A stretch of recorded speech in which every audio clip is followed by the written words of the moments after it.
For the entirety of human history, the crowd was depending on proximity. We had to be together physically in order to create a crowd. Suddenly, with the internet, we were able to create a virtual crowd. And what this allowed is it allowed people to get together through intent, through shared interest. This is new. This is a fundamentally new development in the course of human history, that communities are able to form simply out of shared interest, shared passion for a hobby, a craft, an art. So crowdsourcing is when a company takes a job that was once performed by employees and outsources it in the form of an open call to a large, undefined group of people, generally using the internet. There's a couple crucial terms in there. One is open call and the other is undefined, and they both get the same idea, that the person who you think would be best qualified to perform a job isn't always the best person to do it. And the cocktail party version is very simple. It's crowdsourcing is Wikipedia with everything.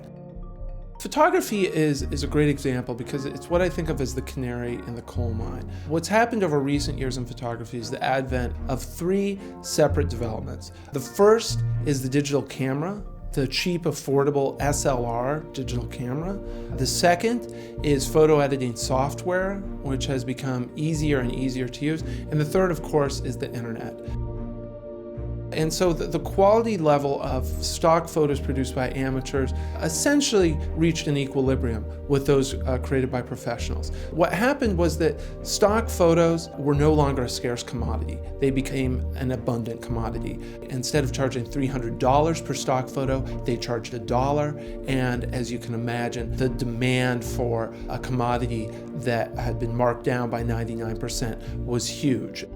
I don't think crowdsourcing eradicates a business, it just changes it dramatically. It forces companies to approach us as potential partners, and that's much more interesting and much more exciting. We do buy things, but we also participate meaningfully in the process by which those products are created.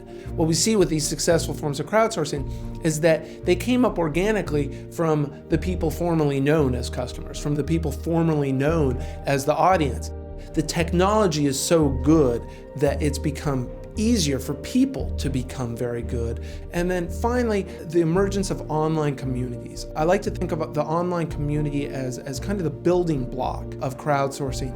It's what the corporation is to the industrial era. It showed that people could come together and self-organize into productive units. What once took managers in a corporate hierarchy can now be done in the context of the community.